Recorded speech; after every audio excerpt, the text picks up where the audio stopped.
Thank you very much, Tom. And first, I just wanted to say thank you very much to the Sports Hall of Fame.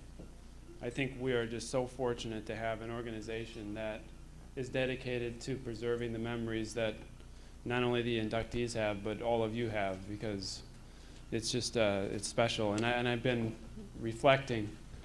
Well, first, I should say I also want to congratulate the other inductees tonight. And I also want to congratulate those that are here that have been inducted in the past. But it's been kind of interesting. I've been reflecting, which I don't do very often, but I've been reflecting on my now fading athletic career. And I was trying to find a phrase that would capture it for me and how I feel, and excuse me, and the reason that I'm here. And I'm kind of a reader, so I may have to read every once in a while. But the quote that I came up with was, "Fortune brings in some boats that are not steered." And I guess I would say I understand fully that on the beneficiary of very fortuitous circumstances. And more than anything, I feel just very lucky to be standing up here. And that's what I kind of wanted to go through with some of the things that made me feel lucky to be here. The first thing is just I feel lucky to be born in Bristol, in a community that is really dedicated to athletics.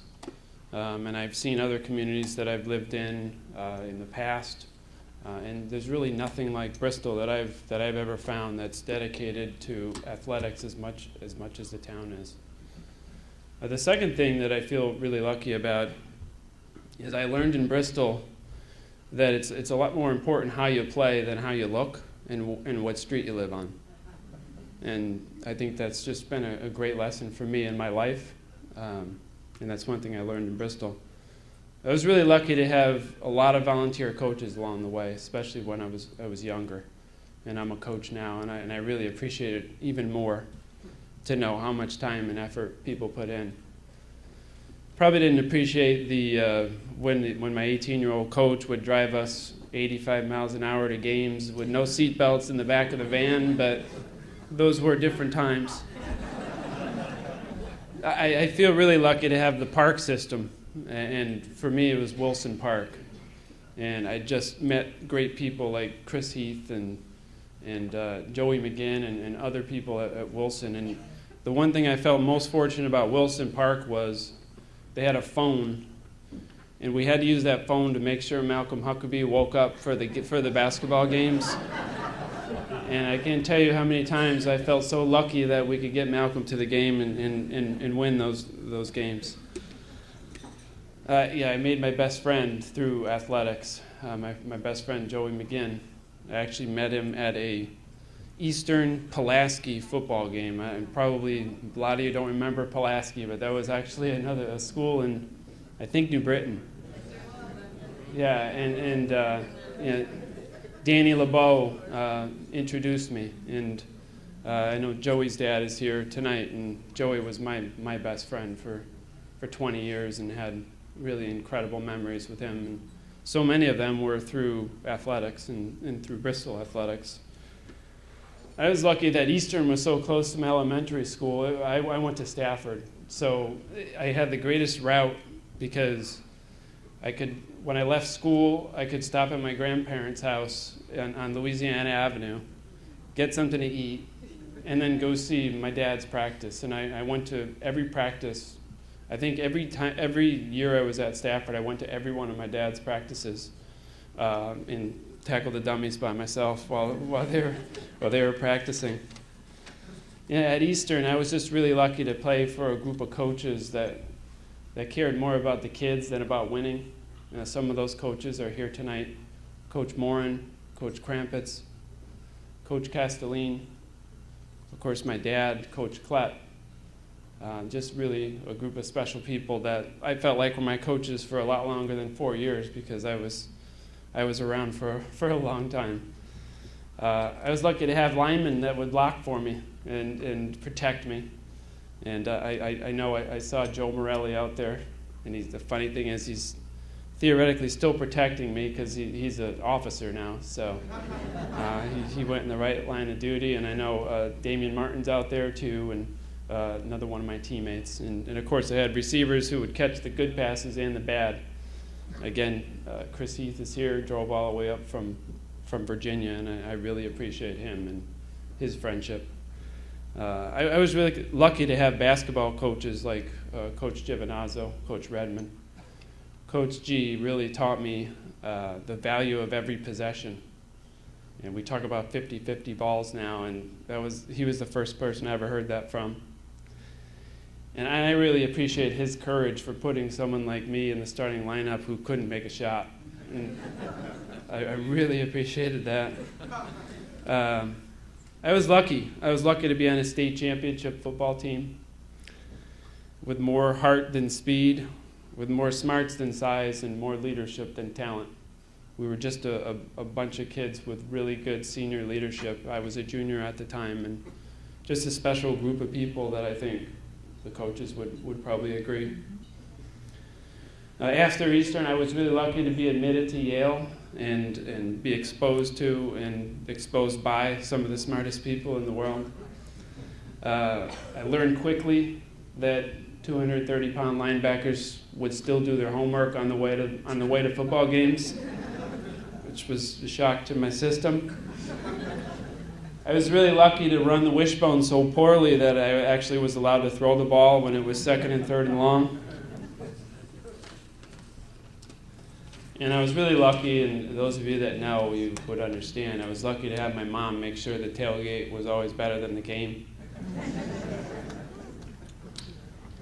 And I was lucky to really make lifelong friends at Yale. Football and non-football friends, Republicans and Democrats, Main Street and Wall Street, Catholic and Jewish, you name it. I made friends that will be with me my entire life. And finally, at Yale, I was lucky to have my last game be a victory over Harvard. The game's tomorrow, but a victory over Harvard in the last seconds, and there was a picture of it, and I got to enjoy it with my friends and family. It's probably one of the best days of my life, for sure, to have all those people there that supported me all along. And throughout my life, I've just been incredibly fortunate to have a group of friends and family really provide the foundation for who I am today. A lot of them have rearranged their work schedules, their vacation schedules, all of their schedules to be here tonight, and I just want to recognize those that have come to support me. My Uncle John and my Aunt Barbara are here, which I'm really appreciative of. I'm appreciative of everyone, of course. Aunt Joyce and Bob Barnett are here. My brother-in-law Daryl Buchanan, my brother-in-law Dan Buchanan, and his wife Erica, and their 3 children, Sam, Gracie, and Betsy. I'm lucky to have a second set of parents in Mel and Marilyn Buchanan, who treated me like a son for the last 20 years. My brother-in-law Steve, I'm lucky to have, and my sister Stacy, and their 3 children, Emily, Allie, and Carson are here. That's the kid table that got the biggest Sundays. I don't know if you guys realize that. I was really lucky to have my sister. And the one memory I would share is I had a game against Brown my senior year that I threw 3 interceptions, and I was pretty down. And I got a care package on Monday or Tuesday. Stacy's an elementary school teacher, and she had every one of her students write me a card telling me to make sure I keep my head up, and that was just a special memory, and it just shows you the kind of family I have. I have a brother who's not here, Michael. He couldn't be here. He lives in California. And what he does is he always forces me to look at the world in a different way. And those of you that know him would understand that. And of course now I couldn't be any more lucky to have 3 wonderful daughters. And they've been asking me if I'm going to say anything about them for the last week. And I've been holding off. But they have taught me a whole lot, and I wanted to just share you quickly. My daughter Reagan has taught me how to live just 1 inch at a time and how to never give up. Abby has taught me how to think of others first and how to love life. And Riley, I say she's like a blender with no cover.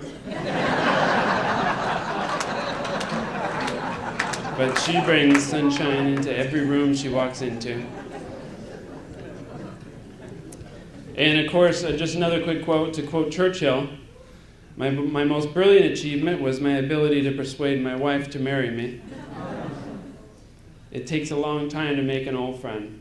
And Melanie has been my best friend for 2/3 of our life, and I can't tell you how happy I was. This shows you the type of class that I have, that she said yes when I asked her to go out with me over the phone. Finally, I'm very lucky to be the son of Dave and Joanne Mills. I was lucky to have a dad coach me in every sport that I played, who always remembered he was my coach first in practice and my dad first at home. To have a mom that wouldn't let me quit at anything, including after my first football practice when I came home and told her I didn't want to play anymore. She just wouldn't let me quit in the middle of something. For parents who didn't miss one football game in 14 years, even when we had a game in Florida, they went to that. For parents who may have cringed but didn't let me know it when I chose the most expensive college in the country to go to. And I'm really lucky to have parents who gave me the greatest gift anyone could give their child. They believed in me. So the quote is, fortune brings in some boats that are not steered, and I just can't imagine you'll find anyone in the room that'll feel more fortunate than I do tonight. So thank you very much again for this terrific honor, and congratulations again.